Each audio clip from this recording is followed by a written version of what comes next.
Humanianity, a new religious call. Humanianity, religion for us all. Humanity, now we all can see. Humanity, how much better we can be.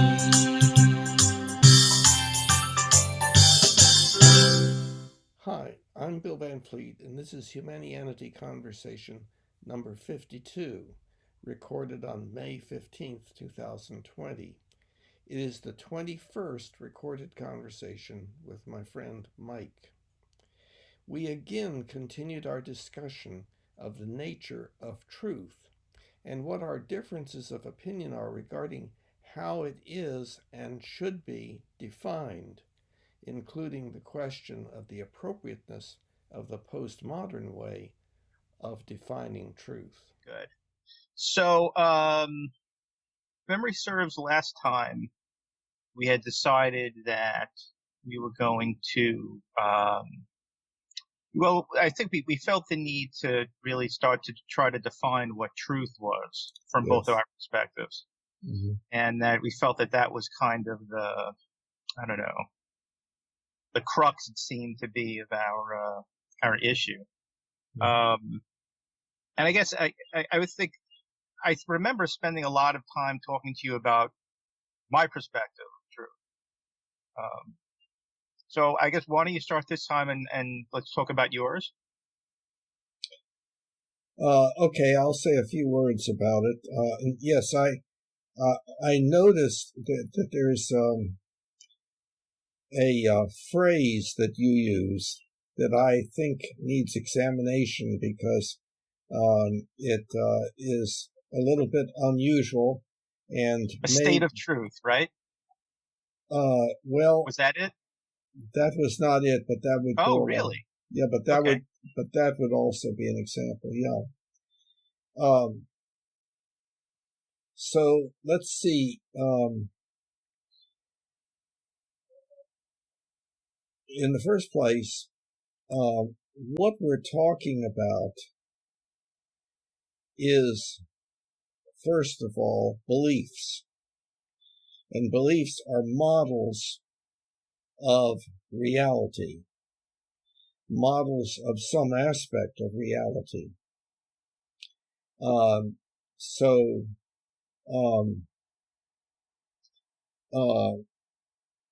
Now, in addition to that, we humans have our symbolic language, and therefore we put our beliefs, we model them in sentences.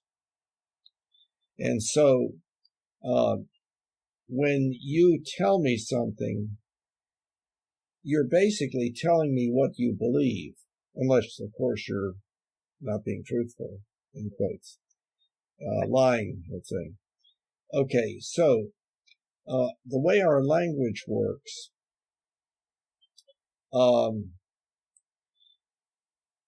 we'll take a particular belief. Let's say, it's going to rain tomorrow.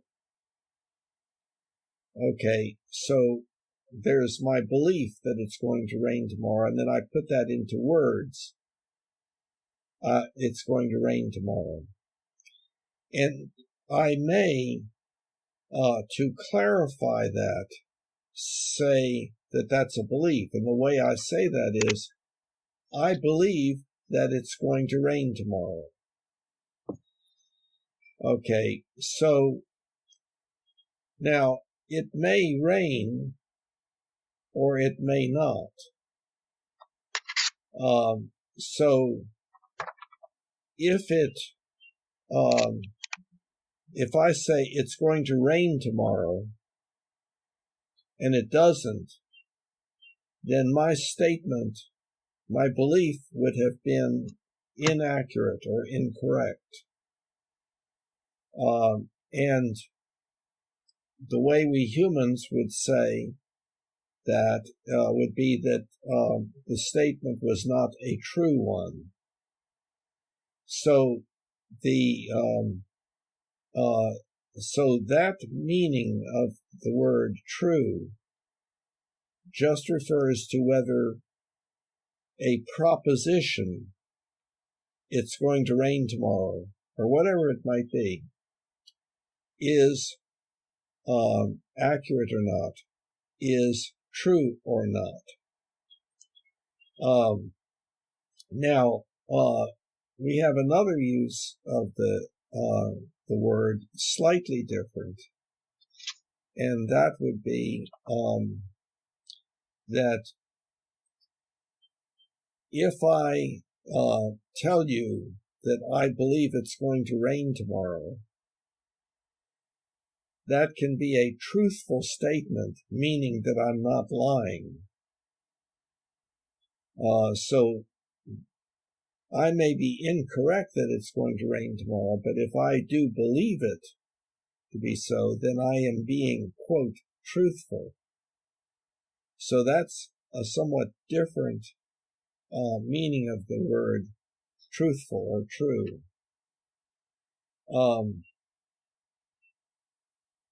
If a person says, I speak the truth, they usually mean I am not lying.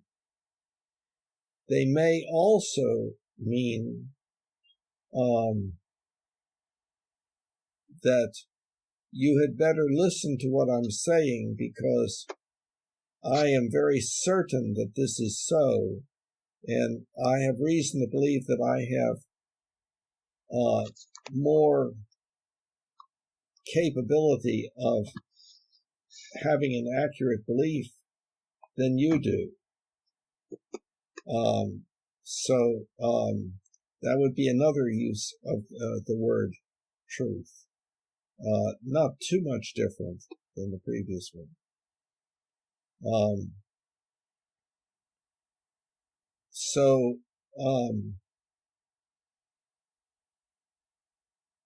That maybe that's a good start.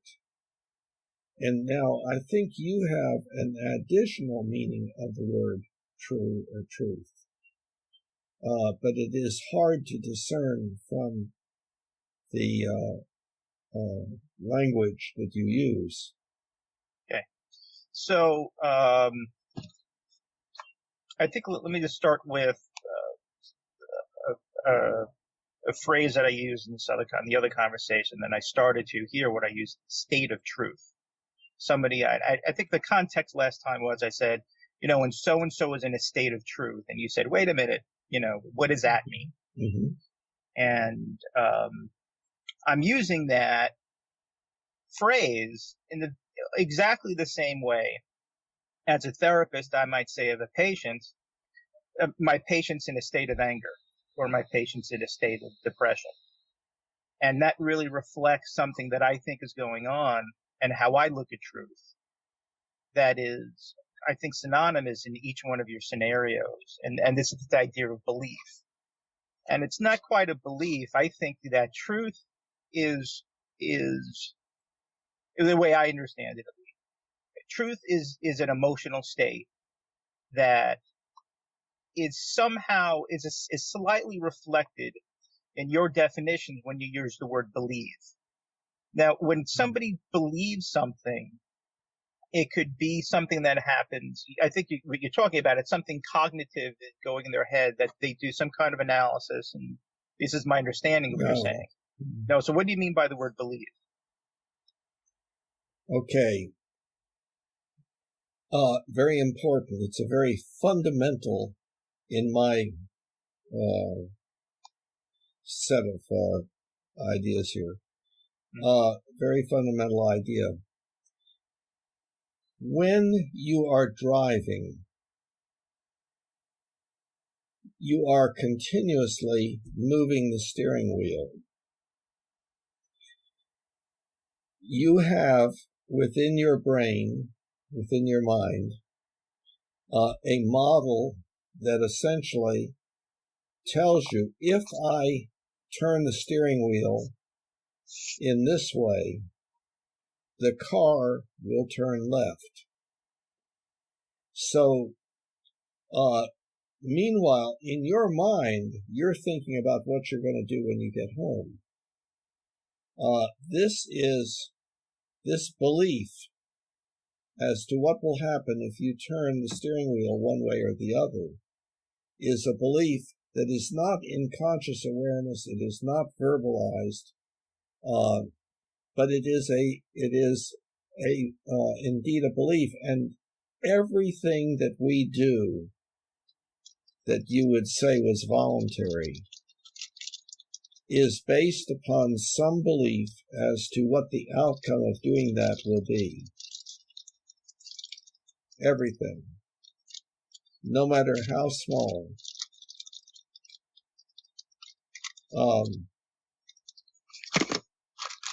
And that's true of other animals also. So, yeah, but still, what is a belief? I agree with everything you said. And what is a belief? Okay, well now, you know that immediately there's a problem caused by the mind-body problem. So it depends upon whether you're talking about the physical world or the mental world, as we refer to it. Those are two different models. And so I can say it is a model in the brain, or I can say it is a model in the mind. Now, the definition of a model, it's anything which can be anything, the characteristics or details of which allow you to predict something about that which is modeled. So, simplest example I can think of is a rock is sitting in some mud. The mud dries. The rock somehow comes out, maybe taken out or whatever. And the surface of the rock is then a model of the surface of the mud. The surface of the mud is a model of the surface of the rock. Mm-hmm. So we can then go to a model car. If the model car is accurate, then even though you've not seen the real car, you will be able to predict things about the real car when you see it. But there are other kinds of models also, like there's a picture. A picture is a model of that which it is a picture of. A diagram is a model. A mathematical equation is a model. And all of our sentences that are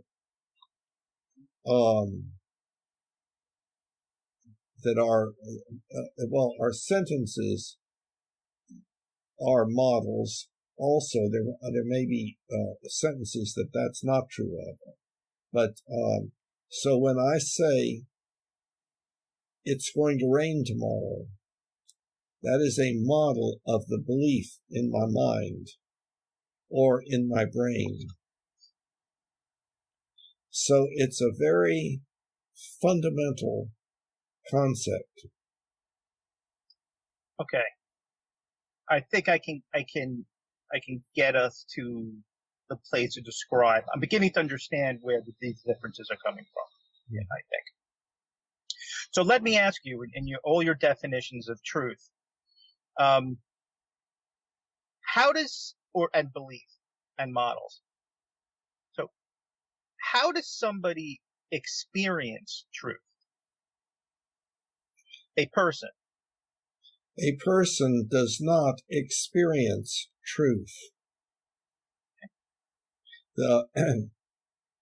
You experience the things that you see around you and hear and so forth. You experience your emotions. Okay.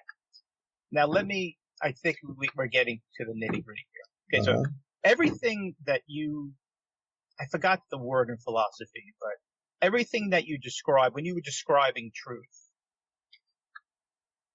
you were describing its fundamental properties. So that if you're going to take and consider truth, you're going to be describing its characteristics. I forgot what kind of description that is. So I do not look at truth that way. Okay, so hold with just 1 minute.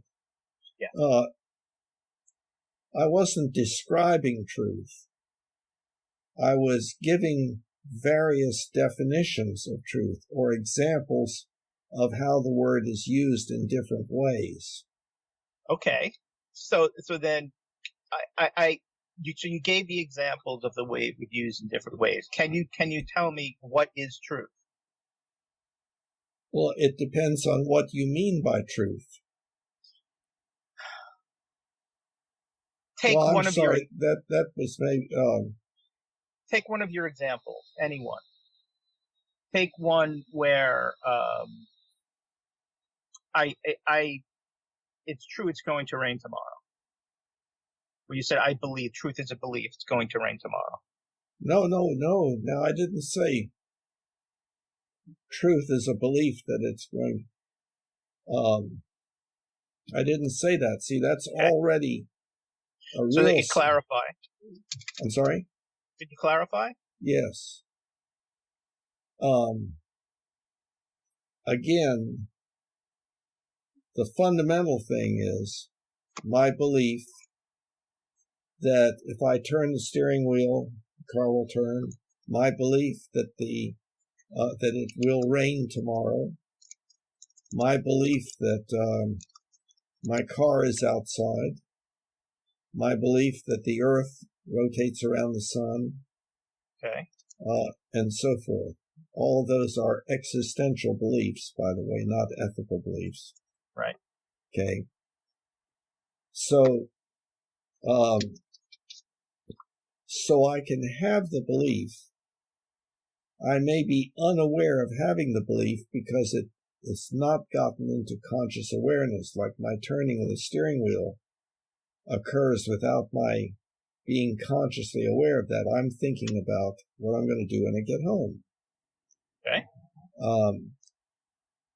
But if I have an inaccurate belief as to how far the car will turn if I turn the steering wheel a certain amount, then I will be surprised by the outcome and may suffer from the inaccuracy of the belief. Right. Okay, so first there's the belief.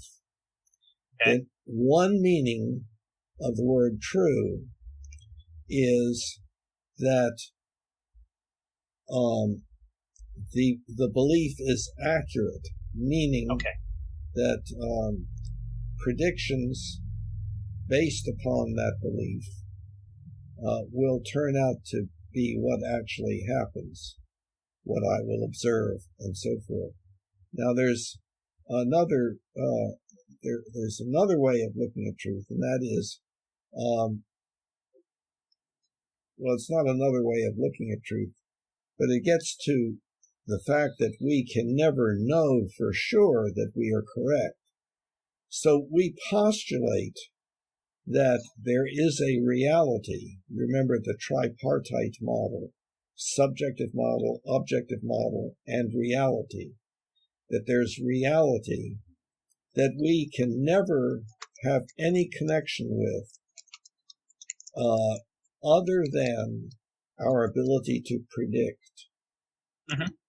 And so we construct using our subjective experience, what is in our subjective experience, we construct images and so forth that are supposed to be like reality, which is behind the curtain.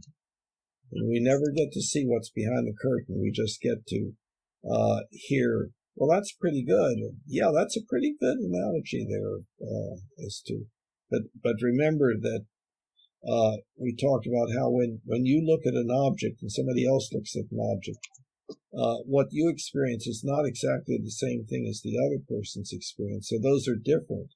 So you experience the object.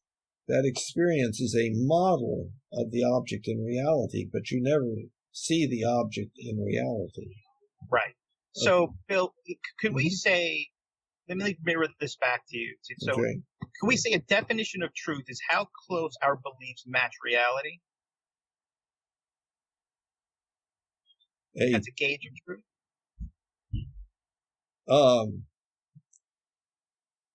I think we probably could. It's a little bit, the terminology is a little bit fuzzy.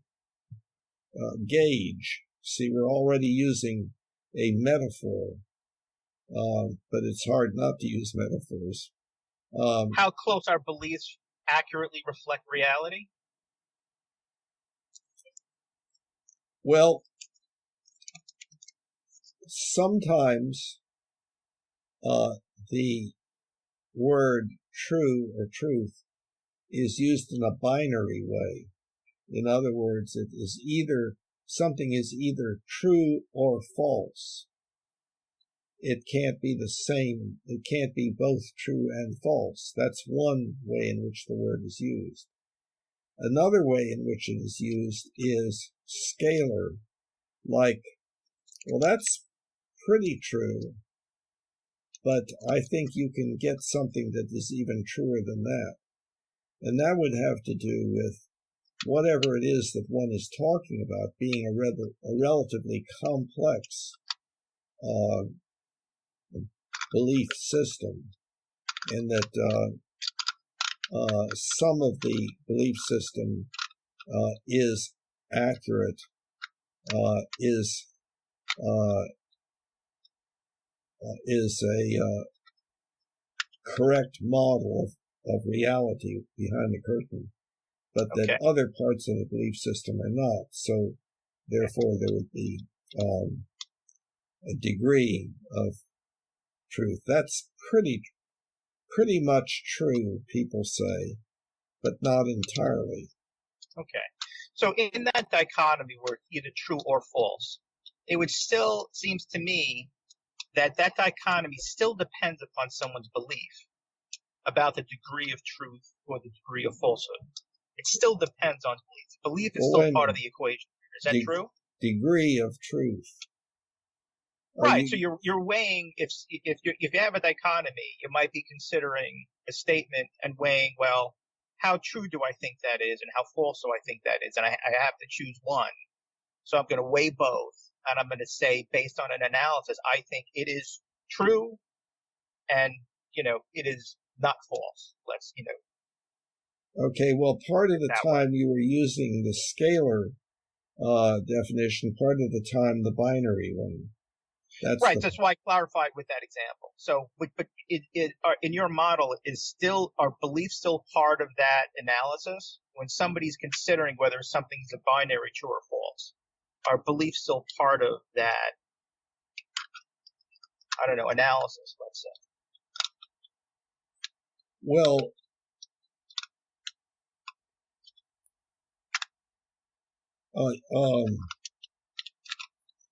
it's hard. That sentence is hard to decipher a little bit.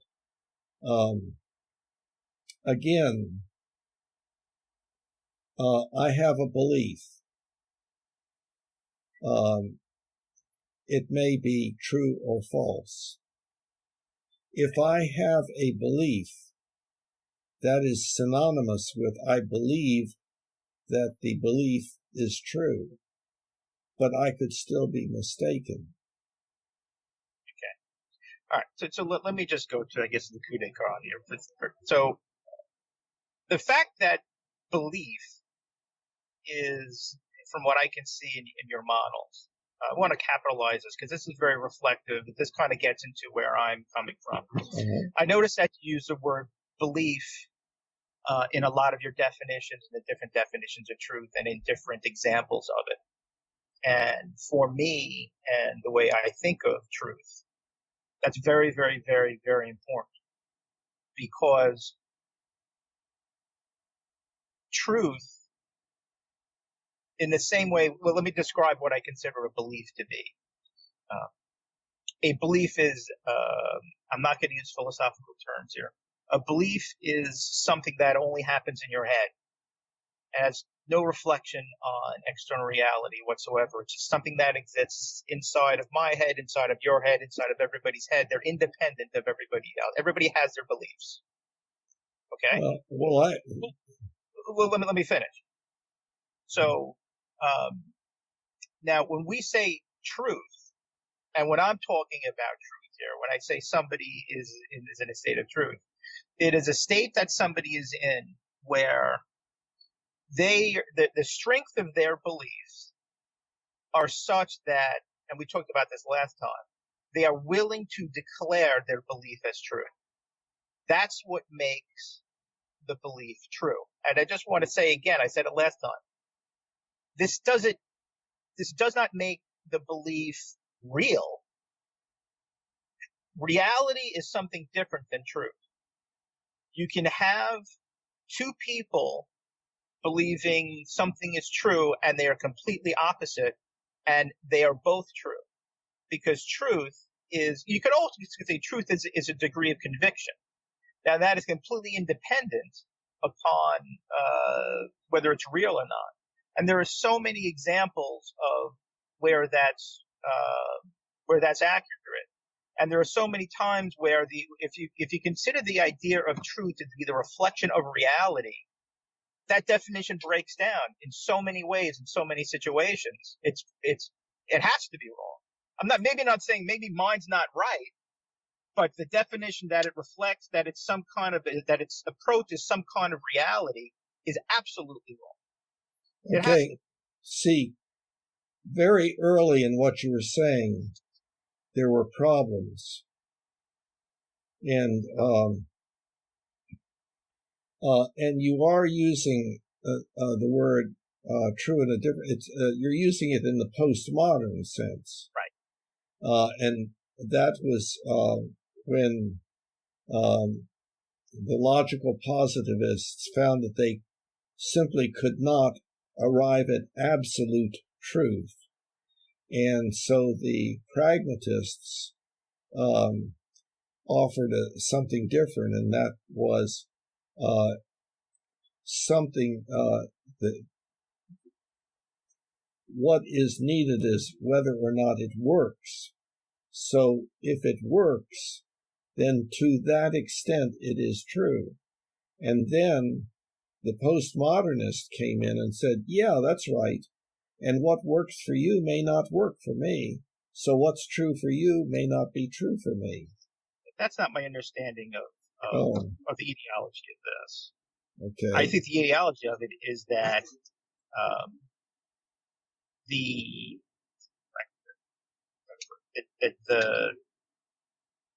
idea of there being of truth reflecting a reality, a single reality, whereby we're all trying to approach, and perhaps asymptotically, like you've talked about, many, many times, is false. That there are many, many situations where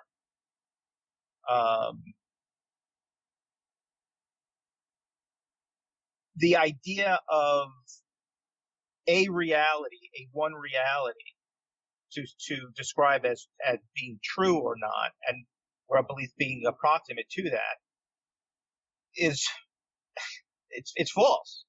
And there are thousands of them in ethical beliefs, but there are even some in existential beliefs where you can postulate something as being true or false, and there is absolutely, positively, it is definitively impossible for you to measure that reality, experience that reality, or in any way share that reality. And because of that, it is impossible. It is definitively impossible for there to be some kind of shared reality that we as a group can approximate and call true, one of which is the existence of God. But that's just one. Emotions, thoughts, consciousness, any phenomenological event that happens in your mind is outside the realm of truth. Okay, so I understand that. I understand your presentation of that, but I think that the problem is how truth and reality and mind and so forth are being used. Maybe not mind, but and the mind-body problem is very much involved in this. In other words, consciousness is a supernatural concept. Consciousness is nowhere in the natural sciences. Consciousness has never been observed. You cannot see anybody else's consciousness, and you cannot see your own. Now, some would disagree with that and say, well, yeah, I'm seeing it all the time. But I would give as an example, if you close one eye and then tell me whether you can see your field of vision, you might indeed say, yes, I can see my field of vision. And so I could ask you, well, what is its shape? And you would probably tell me that it is like a disc. But that would be incorrect. It's actually a donut. It's got a hole in the middle, but you cannot see the hole. So you cannot see the boundaries, either the internal boundary or the external boundary of that field of vision. So even though you can speak about it, and even though you know kind of what you mean, it's not something that is actually experienced. And so you could say, well, my field of vision is the sum total of everything that I am seeing at that point in time. Yes, you could do that, but that's bringing into existence something by definition only. It's not something that can be in any way experienced. Well, I think in the context of, I'm familiar with that from the Mind Body Problem book, and I think in the context of what we're talking about, I think there are some problems with that in terms of what we mean by consciousness and vision and what's relevant to the discussion. But that all completely aside. Damn it. I've lost my train of thought.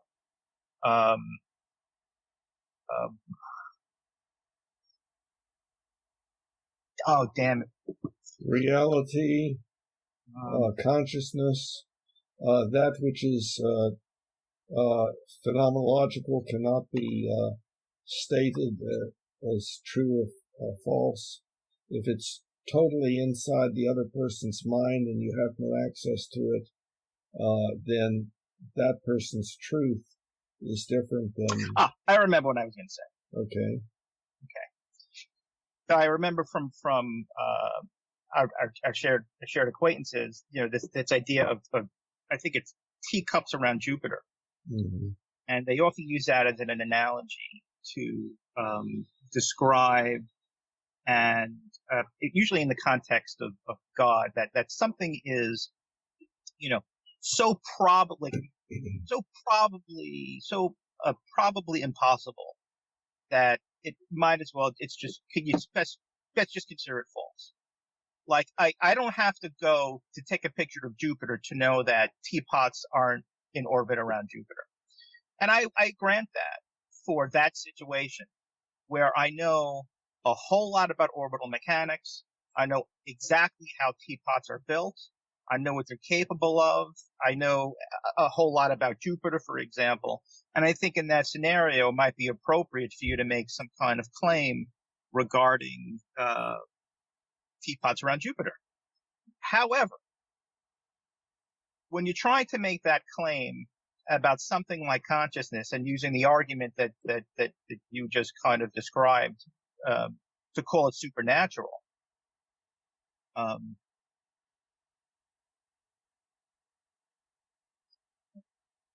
I feel that I have objections to it on the same basis that I have objections about the teapot around Jupiter and associating it with the existence of God. We know a lot more, like I said, about orbital mechanics, teapots, and Jupiter than I do about people's experience of some kind of transcendental something or any kind of phenomenological experience that happens in your mind, including consciousness. Now, if I had some data about consciousness to the same degree that I had about Jupiter, teapots, and orbital mechanics, granted, I think I would be comfortable accepting an argument that is theoretical and points to the probability of a conclusion. But the fact is, we know as much about consciousness as, an ant knows about, calculus. It's completely it has been an opaque mystery for thousands of years. And although we have some more better understanding of it, where, we know that it's somehow associated with the brain, we could poke around in the brain and cause brain damage and something happens apparently to consciousness, but that seems to be about it in terms of our knowledge about it. So I think, and let me get to the point where this leads to truth. So in your statement, it seemed you didn't use the word truth, but it seemed to me that you were making a very, very strong claim to the point of stating it is true that the mind is a supernatural phenomenon. No, I probably should not have introduced that, but because most people, especially those who are against the supernatural, anything quote supernatural, would be stimulated by that statement. But all that I mean is what is generally meant by supernatural is that it is nowhere in the natural sciences, physics, chemistry, biology, neurology, etc. Okay. See, that so a lot of what we believe and what we deal with and so forth is actually supernatural. So when we believe we have a mind, that is a supernatural. A mind is not anywhere in physics, chemistry, and so forth. Right. Now, okay, this is perfect. Let's go on to this. I hope to make a point here. So what would happen? I'm going to do a thought experiment here. What would happen if 50 years from now, the natural sciences did acknowledge an entity of consciousness, that it did exist in the sciences? Let me finish.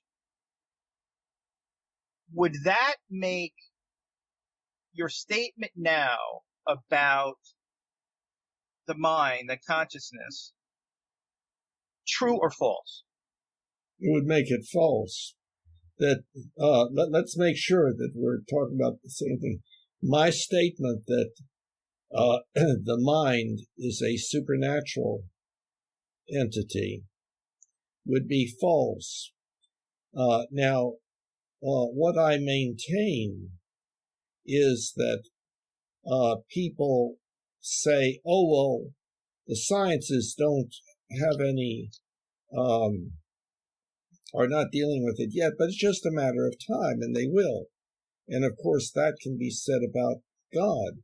Right. Well, the sciences have not discovered God yet, but give us some more time, and science will.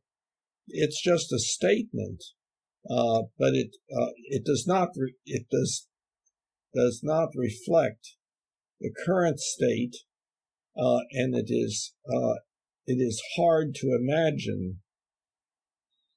for some people to imagine it becoming something, quote, true later on. In other words, that science had now a way of incorporating within the natural sciences consciousness, like hydrogen plus chlorine plus anger leads to hydrogen chloride plus regret. Right. So, but my point is, with regards to truth, is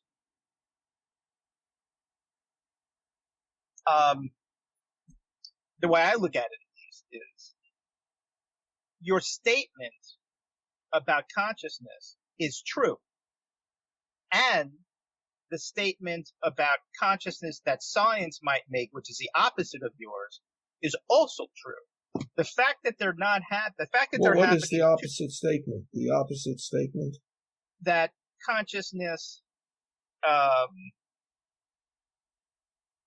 is not supernatural. Because remember, in this thought experiment, that's the discovery that happens 50 years from now. So whereas you might say, well, truth is an approximation of reality, we're just improving the model as time goes on, I would say that's irrelevant, because at both points in time, 50 years from now and in the present moment, you're declaring it as true. Well, So wait, just to get right to the cut to the chase, it has to do with the strength of your beliefs that makes something true. There's where the problem comes in this declaring thing. The basic thing is I have a belief that consciousness will never be an entity considered by the natural sciences. That may be true or it may be false. In other words, I could be correct, I could be incorrect. But your idea, I think, is that if you don't know whether something is true or false, then you can call it true, and it would just be true for those who believed it and not true for those who didn't. That is absolutely a true statement, and it's proven by that thought experiment right then and there. No, people can believe that the Earth is flat. That's another example. They did right. For a long time. Right. So, even though they believed that the Earth was flat, they were incorrect. It was not a true. It was not the statement was not a true one that the Earth is flat. Now, the statement that they believed that the Earth was flat was true. But we have to make a distinction between whether we're talking about whether the person has the belief or whether we're talking about whether the belief is accurate or not. There's something, I wish I was smart enough to characterize this, but there's something about the way you're treating reality. Or there's something about the way, there's some implicit way you are understanding people's experience of reality that I understand to be very, very different than mine, where I think that's where there's the problem.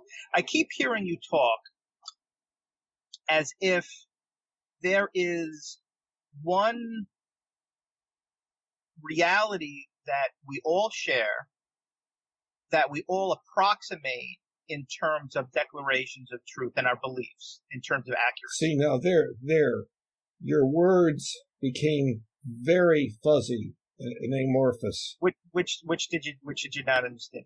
Which became fuzzy for you? The way that you described, I can't reduplicate the words. You probably could. Okay.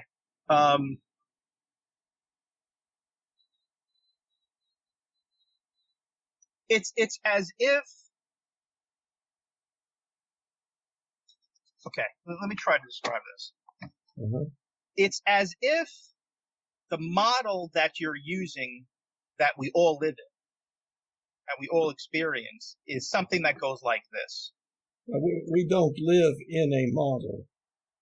That I said bubble, like like a bubble. Like we all kind of.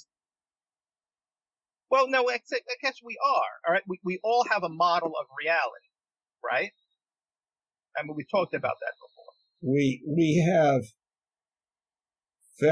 have lots of different beliefs, all of which are a model of some absolute reality that we can't know.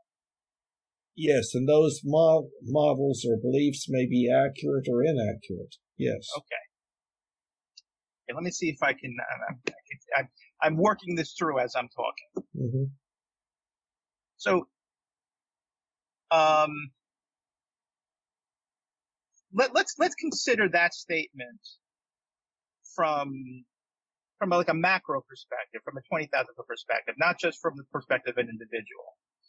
Because kind of what you're saying is that if you take 8 billion people, these 8 billion people, including yourself, including the people who are postulating this, these 8 billion people plus 2 who are talking about it, are living in a shared reality. They're all sharing the same reality. See that terminology is very poetic, living in a shared reality, but it has no meaning for me. Okay, so let me go and describe that in more detail. When by shared reality means that the beliefs about reality that I'm making and the beliefs about reality that you're making are all beliefs about the same reality. Okay. So the beliefs that you have about reality, the beliefs that, so in a sense you could say we all share that same reality. No, okay, I think I see what you mean. But the problem of the words share the reality are introducing maybe a common. We all exist in a common reality. Is that better? It's probably worse. Okay. And the reason for that is it implies that there is a non-common reality. Now, maybe that's not included in what you were saying, but and the idea that we are. I'm sorry. Go ahead. I don't want to cloud it. I don't want to make it any more fuzzy. Go ahead. So what would be a good word for us to use? For what? For the idea that the beliefs that I have about my reality and the belief that you have about your reality, the reality that we both have beliefs about are the same thing. What can we call that? Well, the phrase "my reality" and "your reality" is problematic already. So what do you want to? Because I don't want to lose the point. So you want to say I could just say the whole sentence: the beliefs that you have about reality and the beliefs that I have about my reality. And fine, Phil. Can we just edit out my? So the beliefs that I have about reality. Okay. You can say that. Mm-hmm. Okay. So right then and there, you're saying that. and well, can we also say that me and you and the other 8 billion people could say the same thing? My mother has beliefs about reality. My grandfather has beliefs about his reality, and so on and so forth. You said his reality. It's just a term of a term of phrase, and just skip it. You know what I mean? Forget the word my. Forget the word his. That he has beliefs about reality. The reason why I use his is because it's reflecting my belief system. I'm trying to use words. This is my point. Yeah, when you object to the word his and mine. Yes. And the reason why you seem to do that is because you believe that the reality that I am experiencing and every other 8 billion people, that reality is a constant and the same. That's why it can't be my reality, his reality, your reality. That I think is false. No, see, it depends upon whether you're talking about your experience or your beliefs, whether you're talking about that or whether you're talking about that which is actually so, independent of anyone's beliefs about it or perceptions of it. That would be reality is that which exists independent of anybody's beliefs about it or their perceptions of it. In other words, independent of their models of it. And there is only one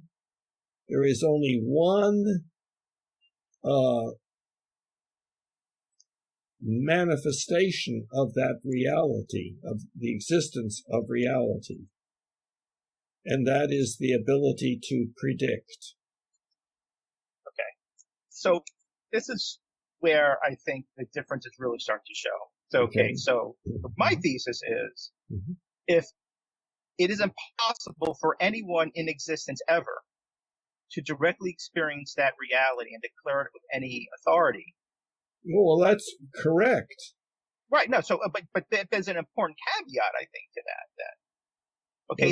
If that's the case, then using the word reality in the definition of truth is completely inappropriate. Well, I don't believe it is, because it is possible to have incorrect beliefs.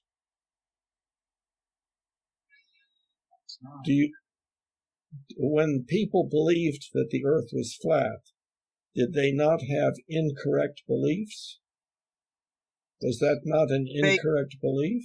They have incorrect beliefs relative to other people who have a different belief. No, it doesn't matter how many other people believe that the earth is flat. If one person believes that the earth is flat, the person is incorrect. Their statement that the earth is flat is not true. And it is not, and because it leads to inaccurate predictions. Yeah, I just don't see it. Really? I know how crazy that sounds, because when I first started on this line of thinking, I thought I was crazy, and it took me years to convince myself this is actually true. When you speak to Tim and he says the world is flat, he's incorrect. He is absolutely as true as an astronaut that has orbited the Earth. Because How can you say that? Because truth has absolutely nothing to do with reality. See, truth is an emotional state. There's what I was trying to get to towards the beginning of the conversation. But truth is an emotional state. Yes, this is the problem. This is an additional meaning of the word truth that is atypical, and is not the way that the word is usually used. Now, See, I think now that's the way the word is always used, but it's hidden. wait. I think what you're referring to is the feeling of certainty. So that when a person feels certain that they are right, that they are correct, that what they believe is true, that feeling of certainty is no good evidence that they are correct, especially if somebody else disagrees with them. And that the feeling of certainty, there's a book on certainty, O-N, certainty, that describes it as a phenomenon that exists, that can be studied. But it is, in other words, it has to do like with delusion. A person can believe something that is very, very difficult for somebody else to believe, and believe it with great certainty. They are convinced.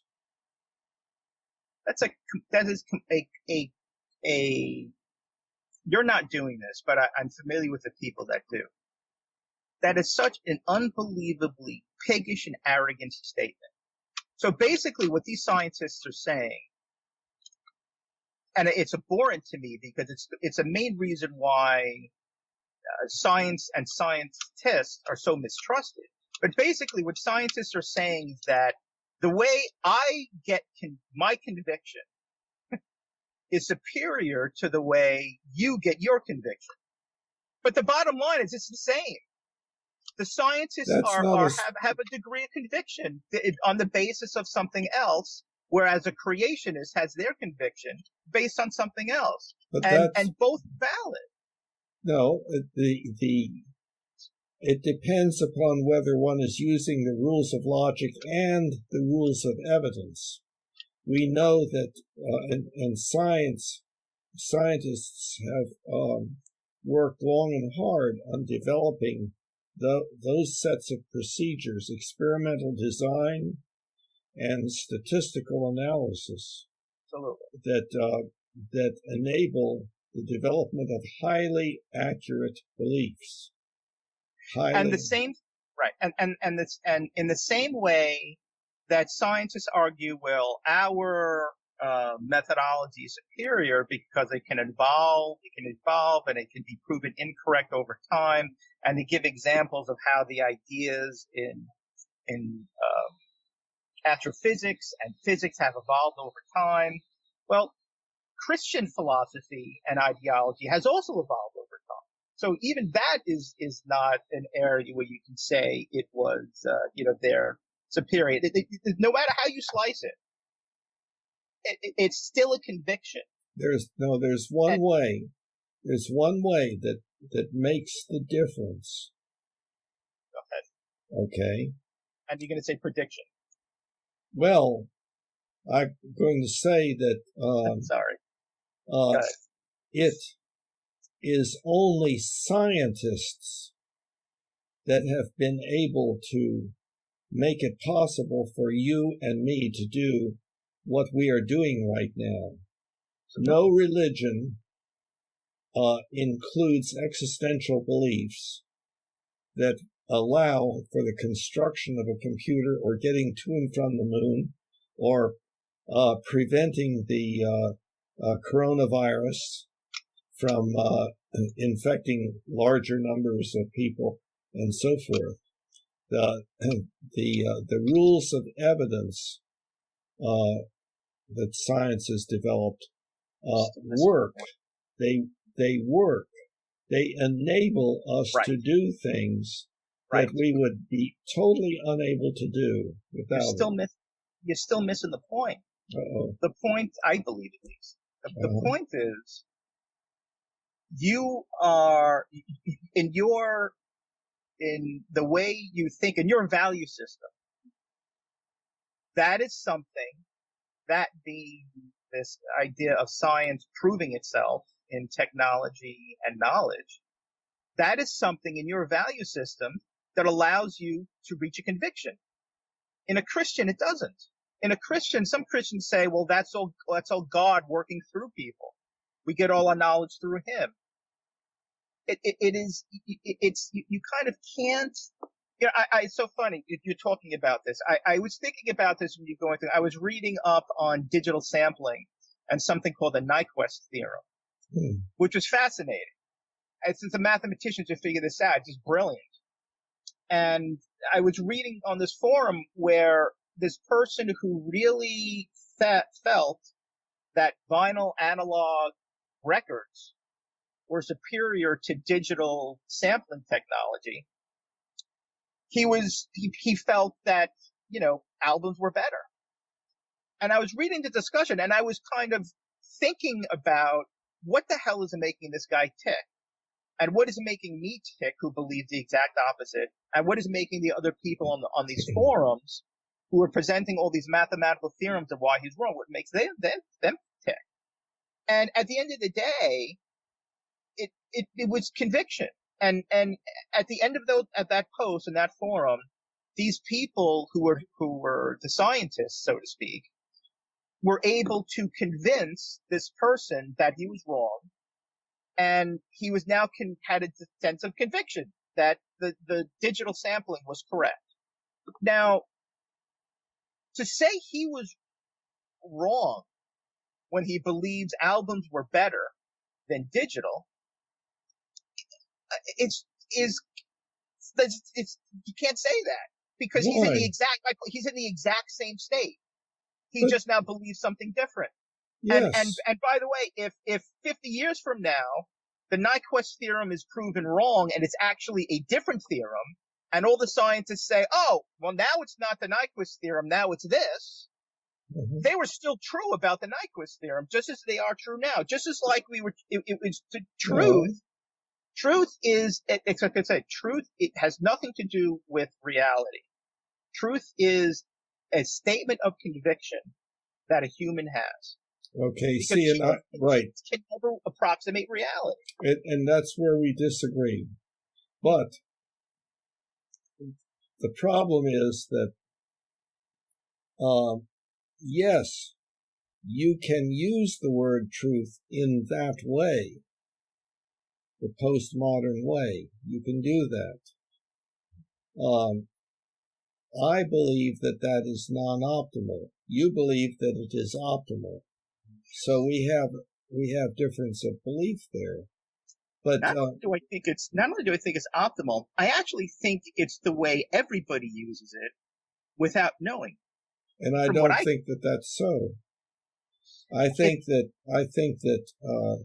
the most fundamental meaning of truth, the adjective true, is when applied to a statement, is that the statement indeed is a correct model that will lead to, if tested or used in some way, will result in predictions that turn out to be what was predicted.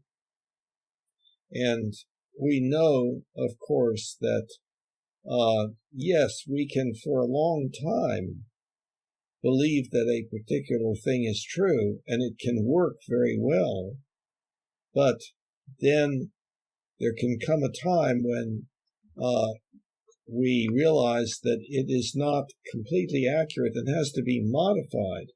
Newtonian physics worked really well, but then we found that in order to talk about large amounts of space and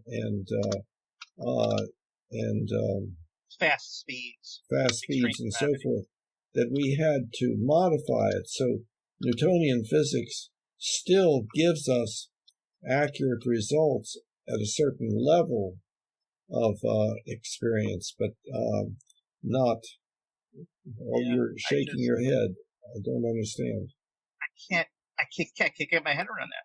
I can't get my head around the idea that the existence of a human judging something as true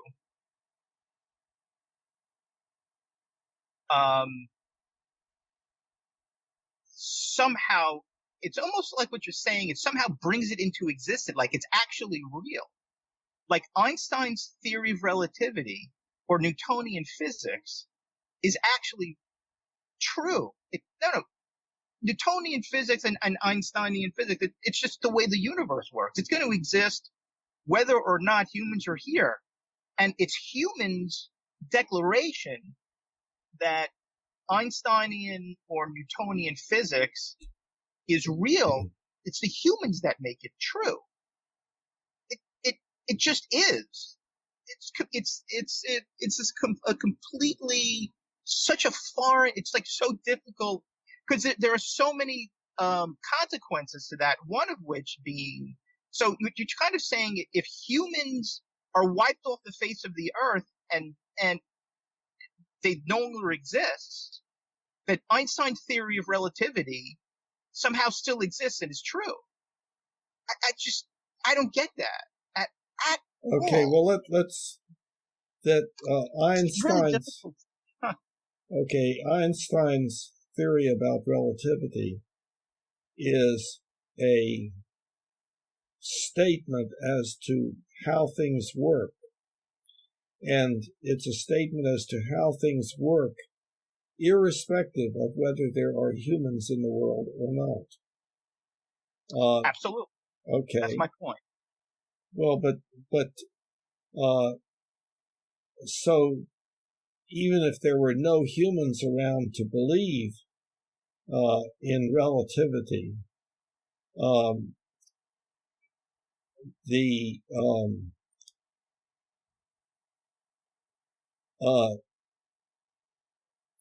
if indeed relativity is correct, it would be correct. Not the theory. The theory would no longer exist because humans are come up with theories. But that's the way the universe would be working. That's we haven't even gone into ethical beliefs or more. Yeah, Not yet, or more subjective existential beliefs. So let's just stick with this. That's kind of almost my point. It's somebody, for somebody to say Newtonian physics is true after humans don't exist anymore is kind of like the Pythagoreans who would say the triangle exists, or not the triangle, the Pythagorean theorem exists without the existence of humanity. It's just like this theorem, it's like the theory of forms. Like this theory exists somewhere out there that such that if humans didn't exist anymore or never existed, that it would still exist out there.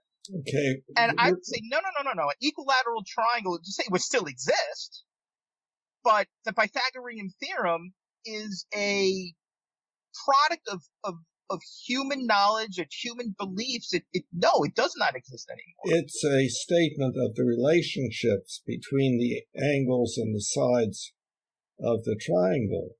And that would be, quote, true, whether or not anybody in the universe had discovered that relationship.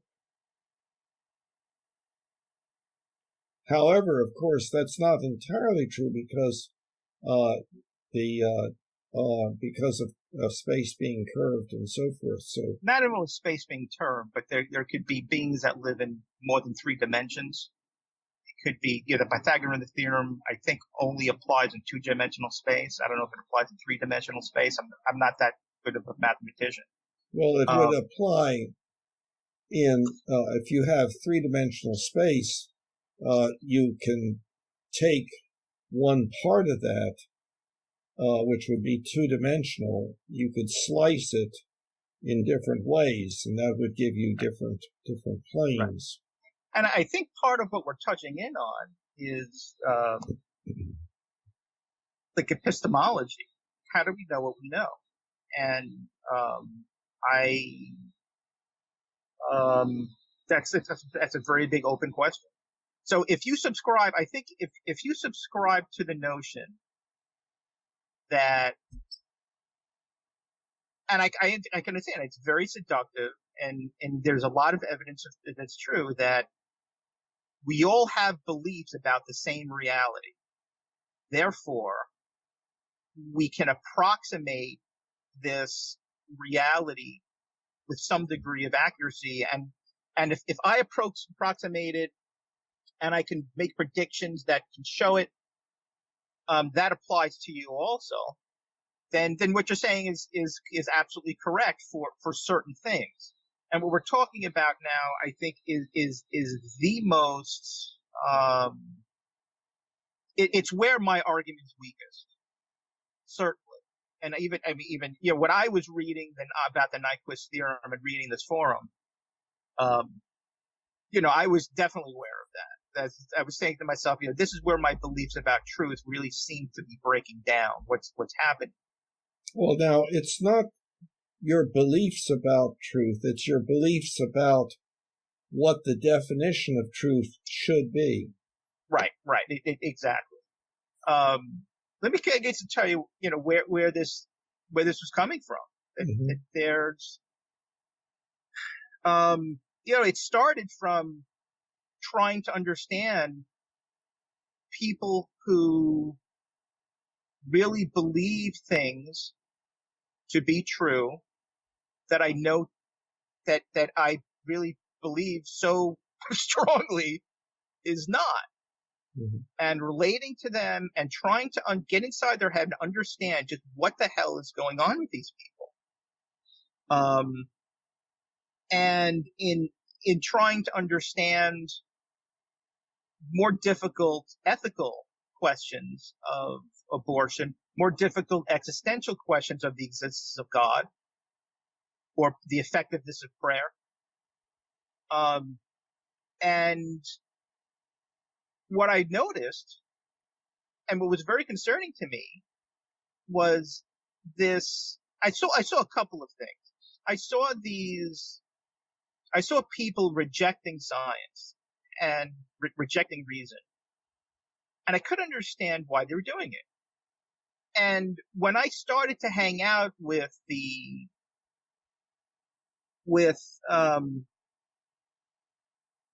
non-theists and stuff, and I began to see the way that they were using science and the way that they were using a declaration, the way that they were declaring truth, that they were using the scientific method. Declaring truth. Yeah, that they would declare something to be true. For example, the dream that you had about XYZ was not what you described it to be. It was really this. They were applying the scientific method, and they were declaring truth in areas that were totally inappropriate, where they could have absolutely no measurement, no knowledge. They were just this idea of phenomenology. They were a phenomenological experience, and they had absolutely no business making declarations of truth about whether somebody saw God or not, or whether somebody thought prayer was effective.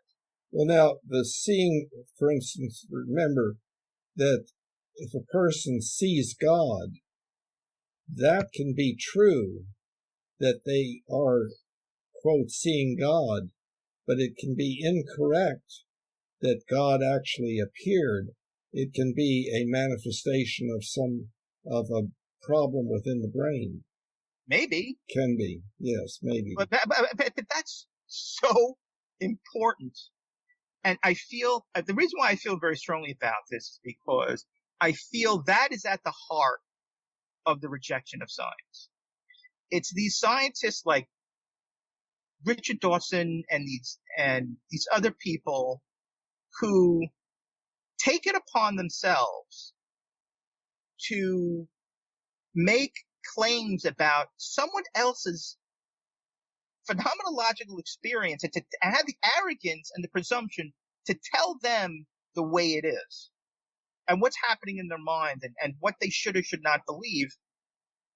And what happens is it's completely inappropriate. It can't be shown to be correct. So what happens is these people start associating these insane people like like Richard Dawson. Is it Dawson or Dawkins? Richard Dawkins. Mm-hmm. Dawkins with science. So they wind up saying, all of science is bullshit.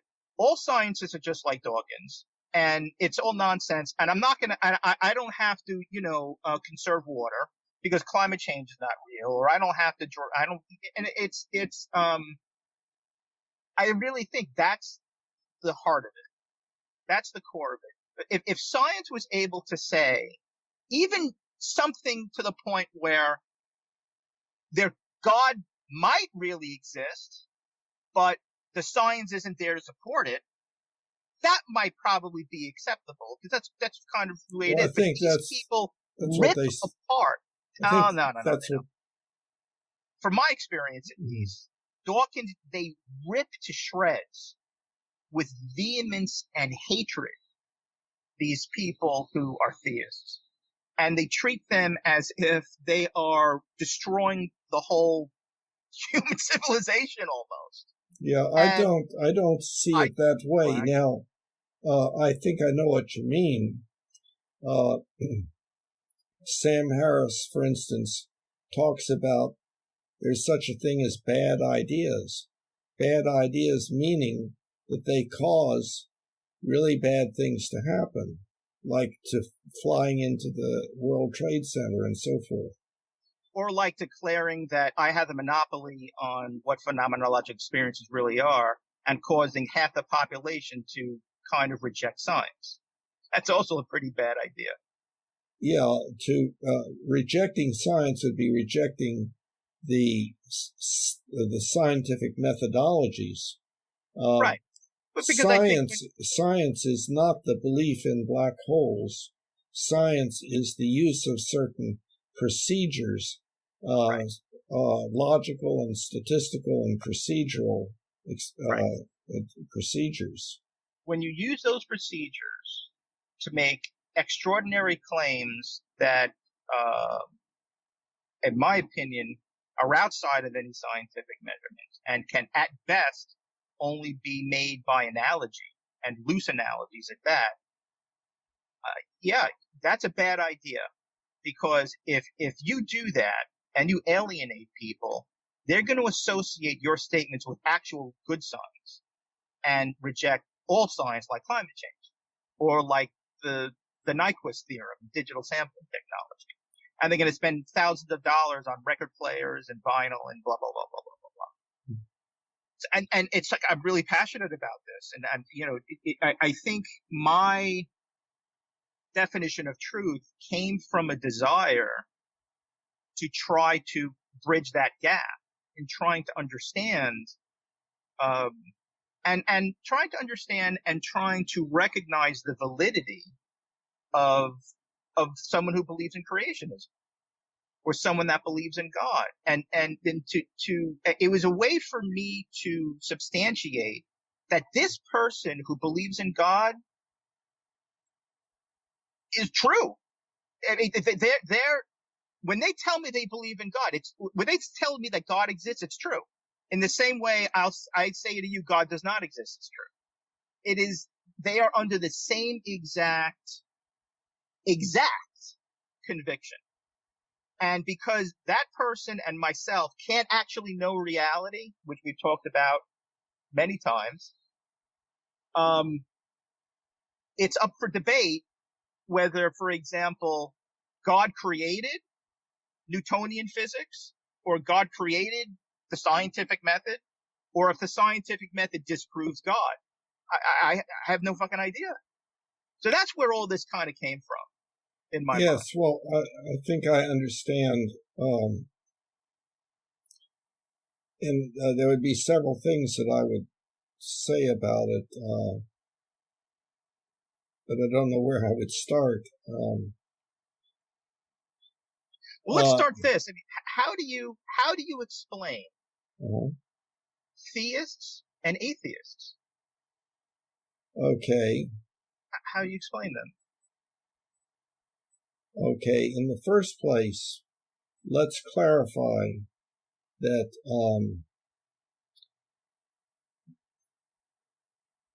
belief in God can include theism or deism or pantheism or panentheism and so forth. So there's the whole question of what is meant by the word God. Then we can say, well, the theists believe that God is an entity that is watching them and us and maybe altering the way things happen in the universe, dependent upon his or her or its wishes, which may vary depending upon how obedient one is to what that God presumably wants and so forth, about which, of course, there can be no agreement. Everybody has, lots of different beliefs about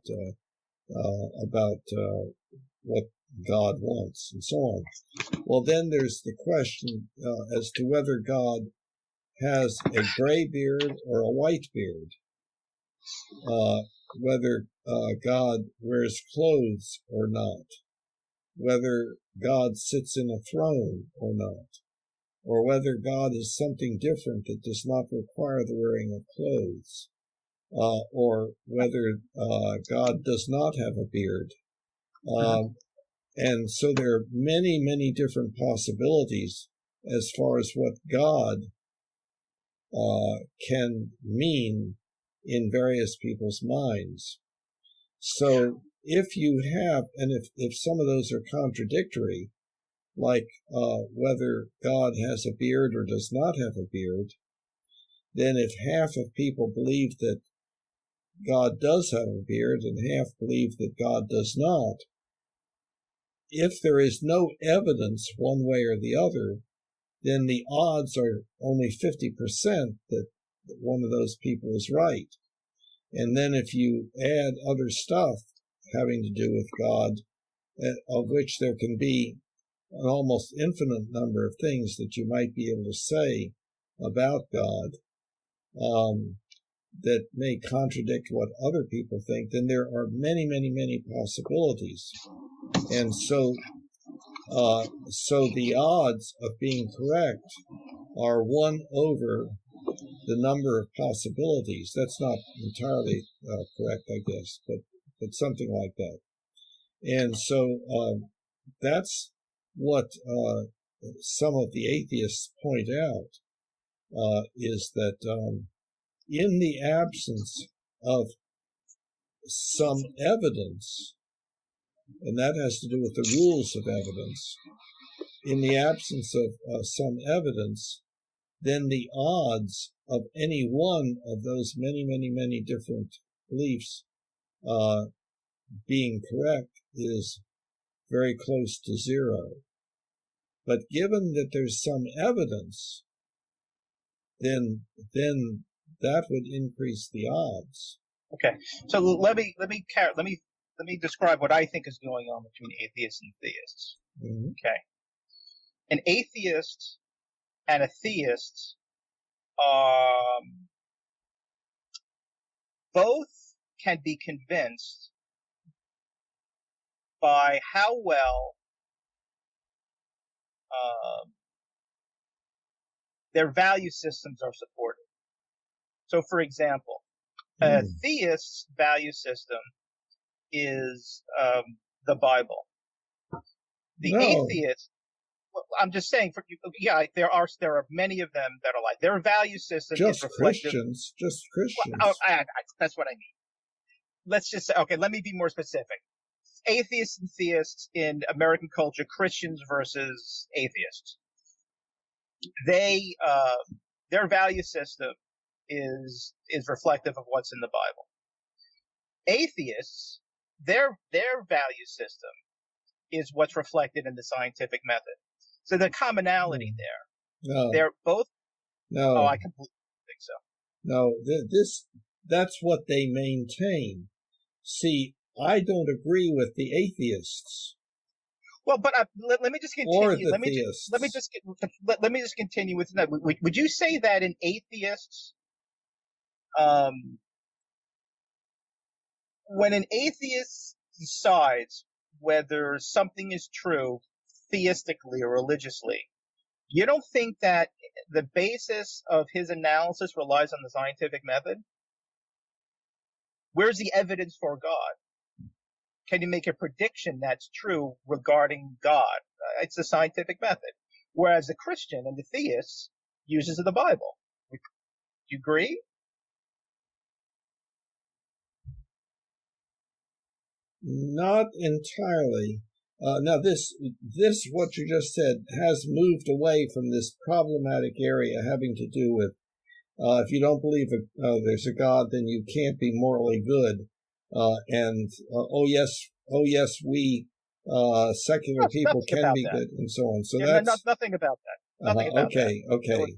So I asked the difference. What's going on in a theist and an atheist that makes them typically diametrically opposed with each other?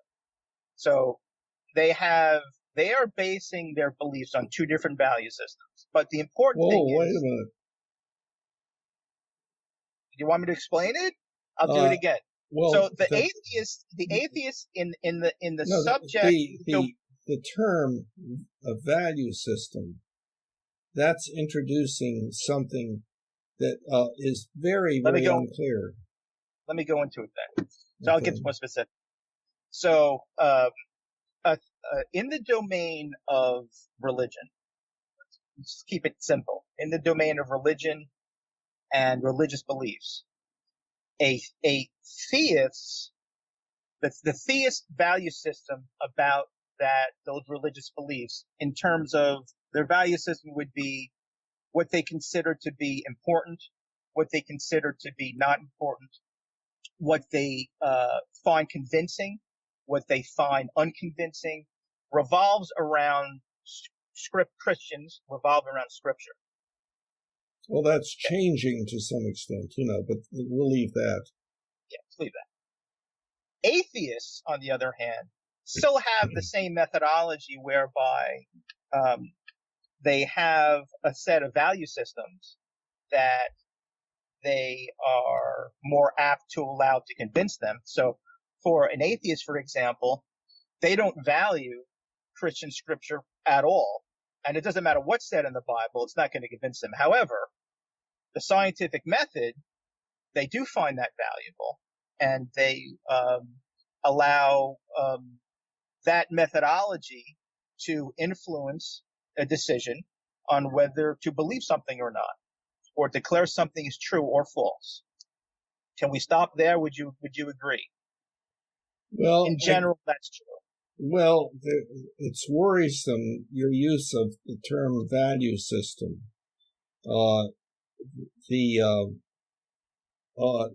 That is getting very close to one of the main meanings of value system, having to do with ethics, having to do with what people believe they should and should not do.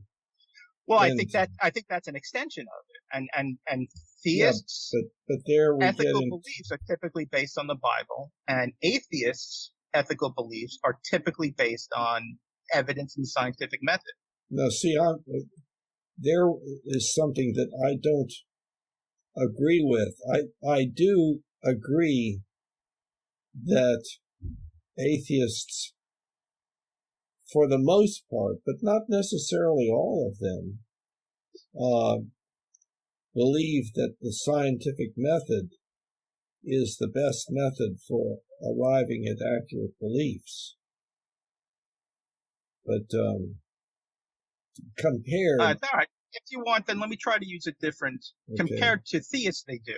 But if you want, I can use... I think I can use a different word than value system. Okay. Atheists and theists have a different set of criteria for which they will be convinced that something is true. But the important similarity these both people have is that they both have a set of criteria, and they believe very, very, very strongly in that criteria. Okay? That's So sounding pretty good. Okay. So that's really important that they But both that doesn't have. mean Let me that, finish. I'm sorry. That's very important that they both have a set of criteria that they both believe strongly in. Right, but Now, they can be wrong. wait, let me finish. Okay. Let me finish. I've maintained throughout these entire discussions, there is a reality out there, and to which, if you compare somebody's beliefs, could be judged right or wrong. It's out there theoretically somewhere. It can never be known, and it maybe can be approximated in certain ways. But back to this situation at hand. So what's happening in the theist and the atheistic debate is that both of these people that are, what's the word I used? The conviction that both the theist and the atheist has regarding what convinces them to be accurate is very, very, very different. Okay. So for me, if you notice, I didn't say anything about reality. I didn't say atheists, the criteria, I didn't say, the thing that convinces atheists is that they're actually closer to the way reality really is compared to theists. It's got nothing to do with reality. It has to do with how much both of these people feel that they are convinced by the things that they believe can influence what they believe. In the case of the theists, it's the Bible, of Christians at least. And in the case of the atheists, it's the scientific method. It doesn't, so from. Which one works? Are you talking about in response to that theoretical reality? I have no idea. I have no idea if in 3,000 years. Wait, let me finish. This is really important. I have no idea if 3,000 years from now the scientific method is going to be shown to be ineffective and antiquated, and they're going to come up with something new. Just like 3,000 years ago, the idea of the scientific method was complete fantasy. So what they were believing back 3,000 years ago is true. And that's not true, not in the sense that it was reflective of reality, no more than, the scientific method or other theories that were eventually proven false are reflective of actual reality. It's so presumptuous. I mean, it's so presumptuous for a scientist or anybody this blows my mind, by the way, when scientists do that. They say X is absolutely correct. If you don't believe in X, you're full of shit, you're wrong, they ridicule people, and then 2 years later, they realize X is wrong, and they declare Y to be true, and then they say, well, if you believe in X, you're an idiot, you're wrong, it's completely inappropriate, you have to believe in Y now. Who does that? You won't see Sam Harris doing that. I think, I absolutely. I'm not as familiar with Sam Harris, but I am familiar who Dawkins certainly does it. In the history of science, they've said that about artificial intelligence. They've said that about mathematical theorems that they consider to be absolutely true. They said it about Newtonian physics. The scientific establishment said it about Einstein. It's well known where a certain idea in science gets entrenched, it gets considered to be gospel, and these scientists. It was said about the formation of the sun and how suns get formed. It was said about galaxies. It was said about the Big Bang theory versus the steady state theory, and it's hilarious. Back in the 40s. the Big Bang Theory was considered to be evidence for God and the creation of the universe. And all the scientists said, if you don't believe in the steady state theory, you're full of shit and you're a theist. And now and what's so offensive to me about that is these scientists seem to not learn from their own history and consider that what they believe right now might be absolutely wrong. So they should never declare it as truth, and they should not declare something for which there's no measurement and no evidence for either way, which is anything that's a phenomenological experience, to be right or wrong. You're following me? Well, yeah, but there's so much that you've said that I need to respond to, and that's not going to be possible because I won't be able to remember. But I'm sorry, I did this. I go through the same thing. Sorry. Go ahead. One thing that is, I think, should be clarified, because I think there is an incorrect idea about this in many people's minds, and that is the idea that science comes up with an idea, whether it's Newtonian physics or relativity or quantum mechanics or whatever, and then changes, and so that they no longer believe this, now they believe something else. But the thing that is overlooked is that when they do this, it is not the idea that that the previous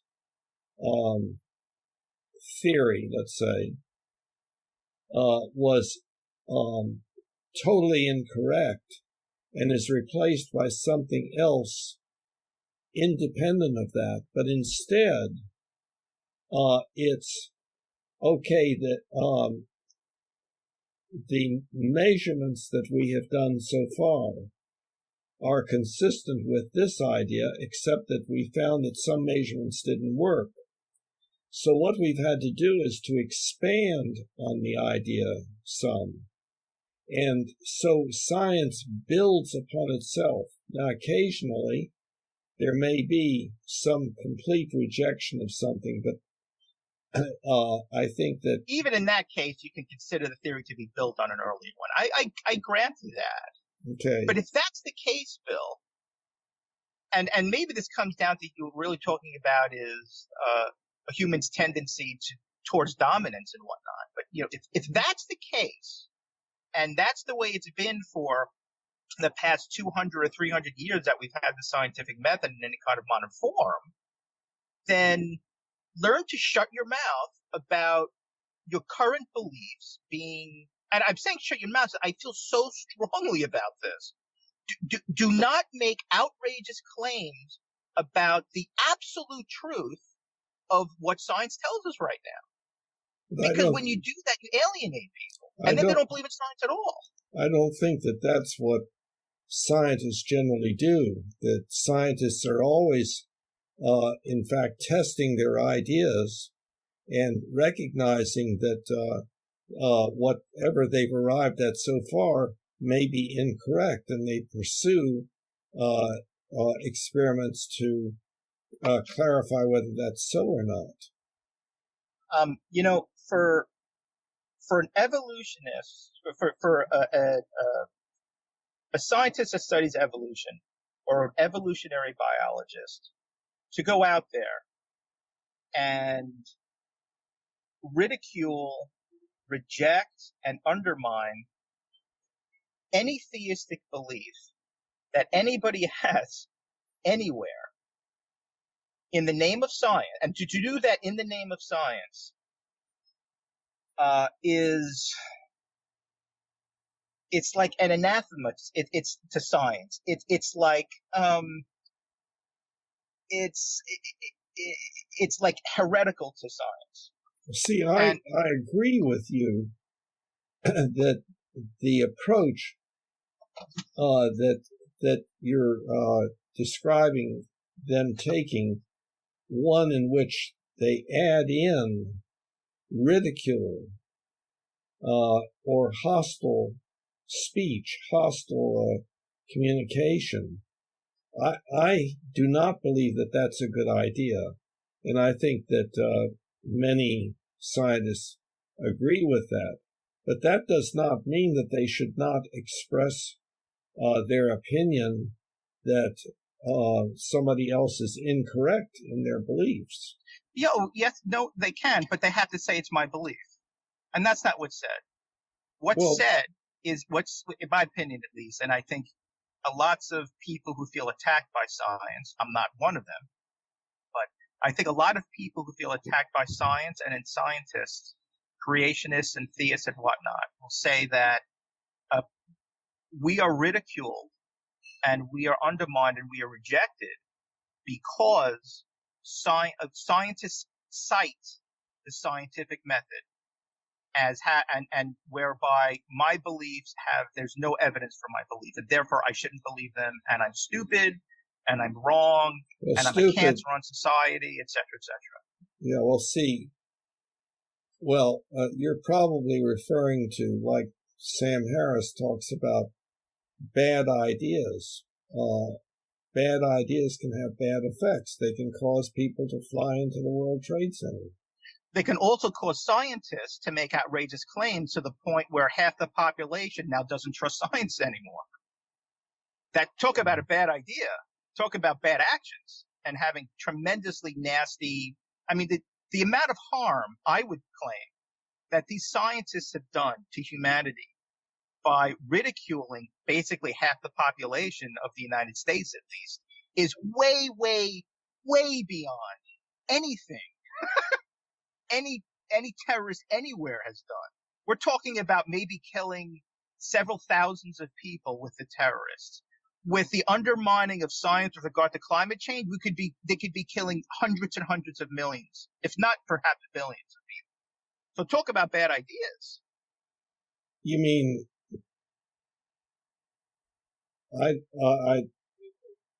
it sounded like you were saying that the ideas about climate change are incorrect. No, exact opposite. Here's what I'm saying. Mm-hmm. There's, this is the way I look at it, at least. Science had, theology had its chance to bring humanity, to bring to, for lack of a better word, to perform well for humanity, to benefit humanity. And I think if theology really would have done that, we would all be sitting here, a lot of us, and we might be talking like theists right now. And I think the same thing is true of science in the general population's mind. Science had an opportunity for decades to be patient, inclusive, encouraging, enlightening of people. And instead, what has happened, they've used science to ridicule people, demean people, undermine beliefs, and make outrageous claims that they can't possibly hope to substantiate. And as a result of that, people are now throwing science out the window and saying all of science and the scientific method and scientific beliefs and using reason and logic is all nonsense. And I'm not going to believe any of it, including climate change. Right. So let's understand that I agree with you that for scientists to talk the way you are describing is not a good thing. I agree with that. I do not believe in ridicule. I do not believe in hostile speech. Most people do. Part and parcel with this hostile speech and this ridicule is the idea of is self-righteousness. And Dawkins can be self-righteous when it comes to evolution or evolutionary biology or a lot of other areas of science. But when it comes to a phenomenological experience, and I keep coming down to this, to cite the scientific method as saying there's no proof for God and therefore he doesn't exist, and your belief that you saw him or know him or that he exists is wrong, and then to sometimes go so far as to say you're stupid is not even where the issue is. The issue is the failure for a scientist to realize that he is speaking outside his domain. We're really talking about arrogance. That science, I think you've heard this. Scientists and science has become the new God and the new religion. And I really believe that's true, whereby they make, in the same way religion makes outrageous claims about areas that are completely outside its domain, scientists make outrageous claims that are completely outside of their domain, one of which is talking about theists and any kind of phenomenological thing that happens in anybody's head. I love it when a scientist runs an experiment and says, they'll say something like, the majority of the respondents indicated they were anxious, but based on X, Y, Z, and ABC, we know they weren't really anxious, they were depressed. Do you see what's unbelievably wrong about that statement? Emotions are a phenomenological experience. You can't tell me, if I report to you I'm feeling angry, you can't tell me I'm really feeling depressed. You can't measure it, you can't know it. It's the same thing with, for example, God. It is so offensive to me. And as somebody who believes wholeheartedly in science and reason, when I speak to people like my mother or my friends or some of our acquaintances, and I see them like completely reject something like the world is round, I feel like it's just, it pains me. So my idea of trying to better understand truth and see truth as relative and try to create a definition that would support a relative perspective of truth. That's where what I've told you about now, that's where all this came from. Right. About 5 or 6 years ago. I understand. That's where all it came from. I understand. And it's the postmodern development of thought. Yes. And it's that what's true for you may not be true for me. And it's redefining truth as conviction rather than consistency with results of prediction. Well, but there's a good reason for that too, and that's how that's how it started. It started out that way, but when I got into it much more, and I was reading various philosophical and scientific and psychological studies and books and whatnot, began to see that this is not a matter of convenience and saying, well, it's hard for us to agree, so we're going to agree to disagree here and just go about our business. This is not a pragmatic or utilitarian statement. I actually think that's the way it is. Truth is an emotional state that people are in that is completely independent of reality. See, and that is an atypical definition of truth. I would agree. That's yes. Okay, so yes, we can assign atypical definitions to words, and then we come out. Then it turns out that we talk as if we have very unusual, maybe even strange beliefs.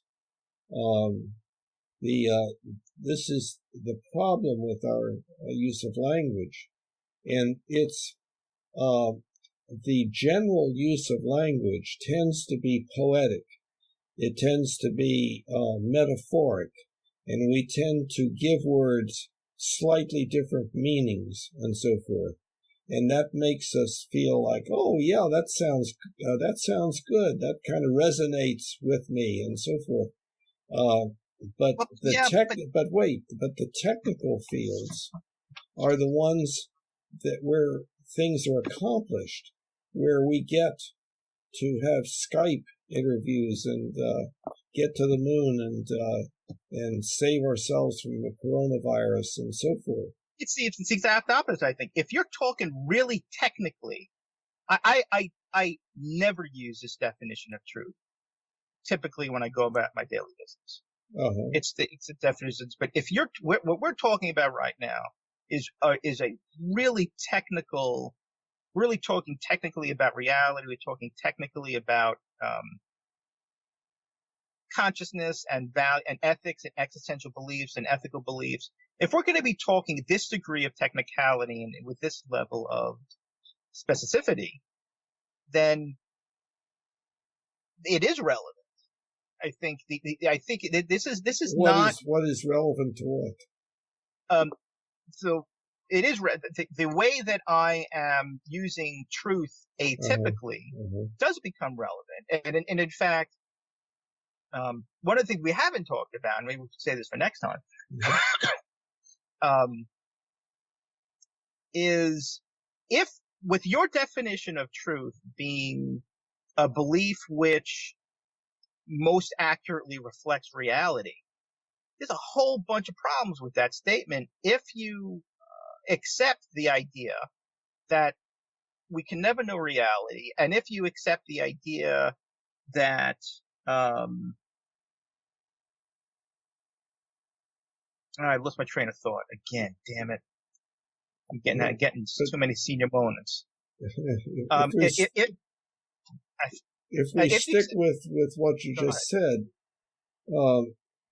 Oh, I remember what I was going to say. Okay. And if you examine certain situations, especially in the realm of ethical beliefs, that statement completely breaks down, because in certain situations where we subscribe the notion of truth, for example, the existence of God, or in an ethical belief, whether abortion is wrong or not, I would argue those things don't even exist in reality.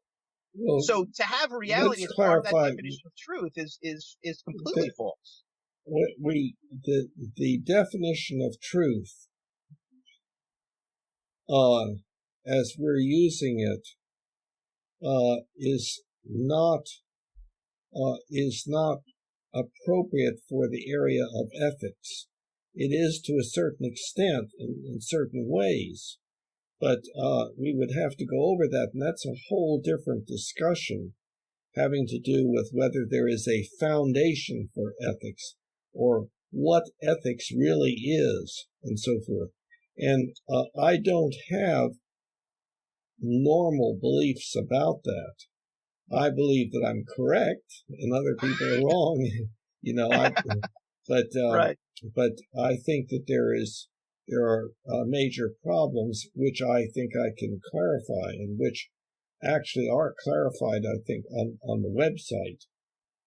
So what I'd like to do before we start talking about ethical beliefs, well, what we've talked about today, and I acknowledged this, I think last time, and I'll just acknowledge it again. This is the domain we've been talking about right now, which is what I would call to be, I don't know, objectively verifiable beliefs. This is the area where I acknowledge that,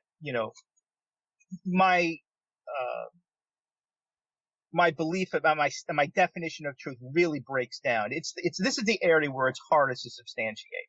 I don't think it's impossible, but it's very difficult, and I might even make an exception for cases like this. However, there are other existential beliefs where I would like to talk about, where I came to the conclusion that the traditional use of the word truth as reflective of the accuracy of reality is flat out wrong. And one of them is belief in God. And that's just one. Yeah, I understand. Consciousness, anything that's phenomenological, it completely breaks down. And maybe we could talk about that next time. Yeah. Okay. Just want to say again, I do believe in reason. Mm-hmm. I do believe I live my life. It's truth. I don't want people out there, if anybody's ever watching this, to think that, you know, I really think anybody, it doesn't matter what you believe, and you can believe anything you want, and, you know, you can believe it's right to kind of kill people because they'll be reincarnated as, you know, in heaven somewhere. Mm-hmm. I don't believe that. I do believe that there is a reality out there, and I do my best in my life to try to reflect and make sense and approximate that reality as much as I can. So I just want to put that disclaimer out there. Yeah, you try to have accurate beliefs. Absolutely. Mm-hmm. I just happen to think that this definition of truth, even though it's very uncomfortable for me to have it, is the most accurate when talking very technically. Well, and that's the key. Definitions are not accurate or inaccurate. One's statement about what the usual definition is may be accurate or inaccurate. That would be an existential belief. But a definition is just, this is how I'm going to be using the word. It is going to mean the following. And I guess maybe that's where I might be saying something different. I'm actually saying this is actually might be the way it really is. But I'm saying might. Mm-hmm. I'm saying the way I'm defining it might. Mm-hmm. I'm still not there completely yet, but I'm like 80 to 85% convinced that's the way it really is. But you're defining the truth, right? You're not saying whether truth. You're not talking about what exists or what doesn't exist. No, right. I'm not. Mm-hmm. I'm talking about definition. It's a definition. Of truth. Yeah. The idea, right? The definition that truth is an emotional state based on a degree of conviction. I am convinced that is. I'm 80 to 85% convinced that's true. Well, it's not what it. The truth issue would be whether that is the way you are using it, or that is the way other people are using the word. But there's a difference, a definition. Well, here's my arrogance and my self-righteousness. And when I say it's 80 to 85% convinced that's the way it really is.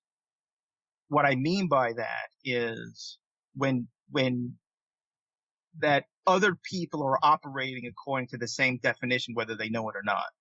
Uh-huh. Okay. Yeah. And I think that, I am in agreement that is, unlikely, but I believe it is far more unlikely than you believe it to be unlikely. You're down 15% and I'm way down at 10%. I hear that. Okay. All right, my friends. Oh, it's late, right? Yeah, I got to run. Yeah. It's past 6. So same time next week? Yeah. Okay. All right. Thanks, Bill. Thank you. See you later. Bye-bye.